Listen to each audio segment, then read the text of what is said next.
Bismillahirrahmanirrahim. Wa bihi nasta'in wa la 'udwana 'alal zalimin. Rabbi shrah li sadri wa yassir li amri wahlul 'uqdatam min lisani yafqahu qawli. Amma ba'd. Assalamualaikum warahmatullahi wabarakatuh. Sebelum itu atau terlebih dahulu, biarlah saya memperkenalkan diri saya. Saya ialah Ustaz Muhammad Marzuki bin Mahmud yang akan menggantikan Ustazah Ummu Hani dan akan mengajar tahun 3 bagi mata pelajaran Tauhid dan Sirah. Baik, anak-anak, pada hari ini Ustaz akan menerangkan atau menyambung semula apa yang Ustazah Ummu Hani telah ajar sebelum ini, iaitu kita masih dalam tajuk sifat yang wajib dan mustahil bagi Allah Ta'ala. Dan pada hari ini Ustaz akan menerangkan satu daripada sifat-sifat yang wajib dan mustahil bagi Allah.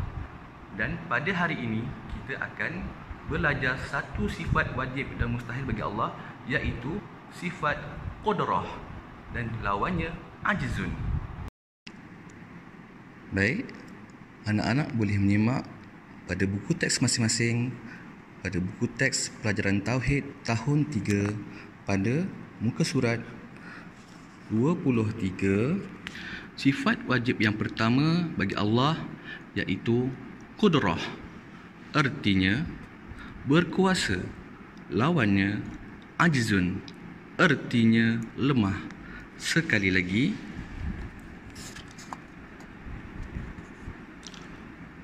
qaf dal ra ta, qudrah artinya berkuasa. Sekali lagi, qaf dal ra ta, qudrah artinya berkuasa. Baik, lawannya ajzun, ain jim zai, ajzun artinya lemah. Sekali lagi, ain jim zai, ajzun artinya lemah. Baik, sifat qudrah ini adalah merupakan sifat yang wajib bagi Allah Ta'ala, iaitu Allah Ta'ala bersifat qudrah, iaitu berkuasa. Baik, qudrah ini bersifat maujud. Maujud ini artinya ada, dan ia juga bersifat kidam, iaitu tiada permulaan, dan yang terakhir, yang berdiri pada zat Allah Ta'ala. Baik, apa yang dikatakan dengan sifat yang maujud, iaitu ada? Bila dikatakan sifat yang maujud itu bermaksud sifat qudrah ini adalah sifat yang wajib ada bagi Allah Ta'ala, dan sifat itu adalah wujud tanpa ada sebarang keraguan ataupun dakwa-dakwi, atau tiada sebarang apapun yang boleh menyangkal tentang sifat Allah yang pertama ini, iaitu qudrah. Kedua, kidam, tiada permulaan. Apa yang dimaksudkan dengan tiada permulaan? Baik, tiada permulaan ini iaitu tiada yang sebelum atau selepas Allah yang mempunyai sifat qudrah, iaitu berkuasa. Tiada permulaan maksudnya sememangnya daripada wujudnya Allah itu, sifat qudrah ini telah ada pada Allah Ta'ala. Dan yang ketiga, yang berdiri pada zat Allah Ta'ala, iaitu bermaksud sifat itu sememangnya terdapat pada zat Allah Ta'ala, dan zat Allah Ta'ala itu kita tidak dapat gambarkan dengan ilmu manusia dan juga mata zahir kita ataupun mata kasar kita. Ini manusia dan makhluk lain tidak mampu melihat Allah Subhanahu Wa Taala bagaimana zat dan rupa bentuknya. Tetapi yang wajib kita imani ialah sifat qudrah ini sememangnya wajib ada pada Allah Ta'ala, iaitu berkuasa selaku Tuhan sekalian alam. Apa yang dimaksudkan dengan Tuhan sekalian alam? Tuhan sekalian alam bermaksud Tuhan segala-galanya. Baik, apakah itu segala-galanya? Segala-galanya itu ialah apa yang kita tahu dan tidak ketahui. Contoh, di dalam dunia ini kita boleh melihat ada manusia, ada binatang, ada tumbuh-tumbuhan, dan yang kita tidak tahu pula, yang kita wajib imani, dalam dunia ini juga terdapat jin, syaitan, iblis dan makhluk-makhluk Allah yang lain yang tidak kita nampak pada zahirnya. Begitu juga yang terdapat selain daripada di bumi ini. Allah Tuhan kepada segala alam semesta. Alam semesta itu termasuklah planet-planet di luar, galaksi-galaksi yang ada, yang kita tidak mampu untuk lihat dan capai maupun sampai ke sana.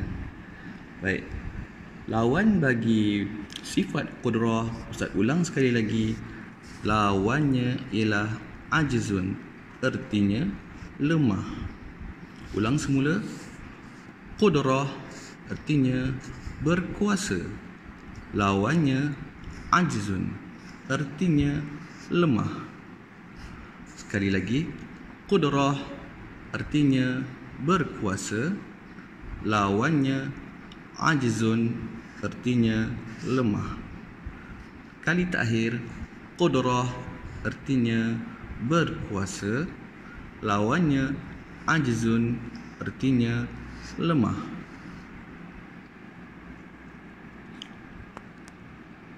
Baik, seterusnya pada renggan kedua kita lihat Allah Subhanahu Wa Taala Maha berkuasa dan tidak ada yang dapat mengatasinya. Baik, bila dikatakan tidak ada yang dapat mengatasinya, maksudnya tidak ada satu pun, sama ada makhluk atau objek lain ataupun kuasa lain yang mampu untuk mengatasi kekuasaan Allah Subhanahu Wa Taala. Dan semestinya lah Allah itu adalah Tuhan kita. Maka kuasa Tuhan tidak ada yang mampu dapat mengatasinya. Kalau ada kuasa yang dapat mengatasinya, semestinya lah ianya lemah dan bukanlah sebagai Tuhan. Kerana seperti yang kita tahu, Tuhan adalah yang maha berkuasa di dalam semesta alam. Maka tiada ataupun tidak ada yang dapat mengatasinya. Ini adalah perkara yang perlu kita imani, iaitu terdapat dalam sifat ataupun rukun iman, iaitu pertama sekali percaya kepada Allah. Percaya kepada Allah itu bukan semata-mata percaya pada kewujudannya, tetapi percaya kepada segala-gala yang ada pada zat Allah Subhanahu Wa Taala itu sendiri. Termasuklah sifat wajib ini yang pertama, iaitu qudrah, artinya berkuasa, dan lawannya ajizun, artinya mustahil, artinya lemah. Maaf Ustaz, mustahil Allah Subhanahu Wa Taala bersifat lemah. Baik, seterusnya Allah Subhanahu Wa Taala Maha berkuasa selama-lamanya. Apa yang dimaksudkan Allah Subhanahu Wa Taala berkuasa selama-lamanya? Bererti Allah tidak akan pernah lemah dan selama-lamanya akan tetap Maha berkuasa. Dan maksud Maha berkuasa ini ialah yang paling berkuasa, tiada yang dapat mengatasinya ataupun mengalahkannya.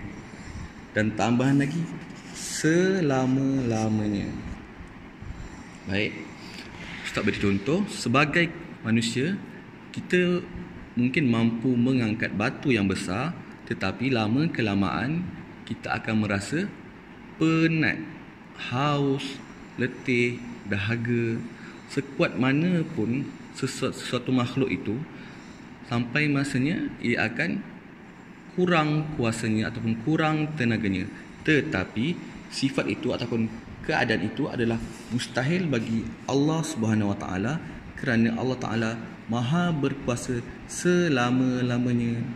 Bermaksud tidak akan pernah letih, tidak akan pernah lemah dan akan terus berkuasa. Okey, baik anak-anak, sekian saja sesi pelajaran kita untuk hari ini. Nantikan sedikit nota dan latihan yang akan Ustaz sampaikan sebentar lagi ataupun pada malam nanti. Baik, sekian saja. Assalamualaikum warahmatullahi wabarakatuh. فليعلم الجميع أني ها هنا لن أنحني لن أنتمي لن أركنا